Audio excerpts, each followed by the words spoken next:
तर विद्यार्थी मित्रांनो, राष्ट्रीय आरोग्य अभियानाअंतर्गत ही भरतीची जाहिरात निघाली आहे. तर या भरतीची संपूर्ण माहिती आपण या व्हिडिओमध्ये पाहणार आहोत. तर हा व्हिडिओ तुम्ही शेवटपर्यंत पहा. तर इथं बघू शकता राष्ट्रीय आरोग्य अभियान, जिल्हा सातारा.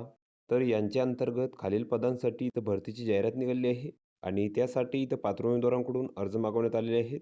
तर एक नंबरचे जे पद आहे तर ते आहे MPW पुरुष. तर यासाठी तर 39 जागा आहेत.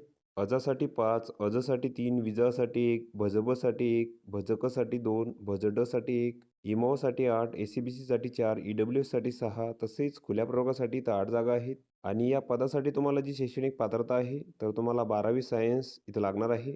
Plus paramedical basic training course किंवा सॅनिटरी इन्स्पेक्टर कोर्स तुम्हाला इथं लागणार आहे. आणि जे वेतन आहे तर तुम्हाला 18,000 रुपये ते मिळणार आहे. त्यानंतरचे पद आहे वैद्यकीय अधिकारी, MBBS किंवा BMS. तर यासाठी तर 20 जागा आहेत. अजसाठी 3, विजासाठी 1, भजकसाठी 1, भजडसाठी 1, इमावसाठी 7, ACBCसाठी 2, EWSसाठी 2, तसेच खुल्या प्रवर्गासाठी तर 3 जागा आहेत. आणि या पदासाठी जी पात्रता आहे तर तुम्हाला MBBSची पदवी तसेच MCA रजिस्ट्रेशन इथं लागेल. आणि जे वेतन आहे तर तुम्हाला 60,000 रुपये ते मिळणार आहे. आणि या पदासाठी जी दुसरी पात्रता आहे तर तुम्हाला BMSची पदवी तसेच MCA रजिस्ट्रेशन इथं लागणार आहे. आणि जे वेतन आहे तर तुम्हाला 40,000 रुपये ते मिळणार आहे. तसेच या पदांसाठी जर तुम्हाला कामाचा अनुभव असेल, शासकीय, निमशासकीय, तर तुम्हाला इथं प्राधान्य मिळणार आहे. तसेच जी वयोमर्यादा आहे या पदांसाठी तर ती 18 ते 38 वर्षापर्यंत आहे खुल्या प्रवर्गासाठी. तसेच मागास प्रवर्गासाठी 43 वर्षापर्यंत आहे. आणि NHMमध्ये काम करत असलेल्या उमेदवारांसाठी इथं 5 वर्ष सूट आहे वयामध्ये.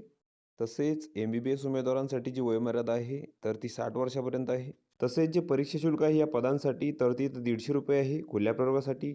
आणि मागास प्रवर्गासाठी तर ₹100 आहे. तर तुम्हाला district integrated society for health and family welfare programme Satara या नावाने इथं बँकेचा DD काढावा लागेल. किंवा इथं बँक अकाउंट नंबर आणि IFSC कोड दिलेला आहे. त्याद्वारे पण तुम्ही इथं परीक्षा शुल्क भरू शकता. तसेच या पदांसाठी तुमची जी निवड आहे तर ती इथं गुणांकन पद्धतीद्वारे होणार आहे.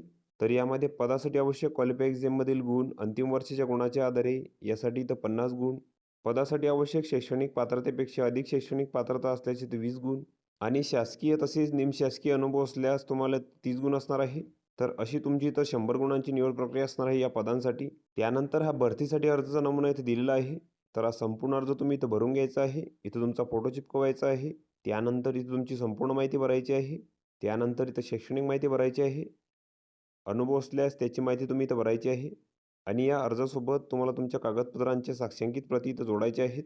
तर यामध्ये शैक्षणिक पात्रतेची प्रमाणपत्रे तसेच गुणपत्रिका, जातीचे प्रमाणपत्र, शाळा सोडल्याचा दाखला किंवा जन्मतारखेचा दाखला, लहान कुटुंबाचे प्रमाणपत्र, अनुभव असल्याचे प्रमाणपत्र, कौन्सिल रजिस्ट्रेशनचे प्रमाणपत्र.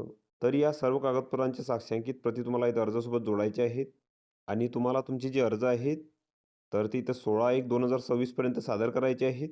आणि अर्ज सादर करण्याचे ठिकाण आहे तर तिथं दिलेले आहे राष्ट्रीय आरोग्य अभियान कार्यालय, जिल्हा परिषद सातारा. तर या ठिकाणी तुम्हाला तुमचे जे अर्ज आहेत तर ते इथं 10 ते 6 या वेळेमध्ये सादर करायचे आहेत. तसेच या पदांसाठी काही अटी व शर्ती आहेत. तर वरील जी पदे आहेत तर ती इथं कंत्राटी स्वरूपाची असून त्यांचा जो कालावधी आहे तर तो 11 महिने 29 दिवसांसाठी इथं असणार आहे. तसेच या पदांसाठी तुम्हाला एकत्रित दरमहा मानधन इथं दिले जाणार आहे. तसेच या भरतीची संपूर्ण माहिती तसेच पात्र उमेदवारांची यादी तर याची संपूर्ण माहिती तुम्हाला जिल्हा परिषदेच्या संकेतस्थळी इथं मिळून जाईल. तर तिथून तुम्ही ती माहिती घेऊ शकता. तर ही संपूर्ण माहिती तुम्ही इथं बघून घ्यायची आहे. या PDFची लिंक तुम्हाला डिस्क्रिप्शनमध्ये मिळून जाईल. तुम्ही त्यातून ती डाउनलोड करू शकता आणि संपूर्ण माहिती इथं बघू शकता. तर व्हिडिओ कसा वाटला मित्रांनो? व्हिडिओ आवडल्यास लाईक करा, शेअर करा आणि आमच्या चॅनलला सबस्क्राईब करा. म्हणजे येणारे व्हिडिओ तुम्हाला सर्वात आधी पाहायला मिळतील. चला तर भेटूया पुढच्या व्हिडिओमध्ये.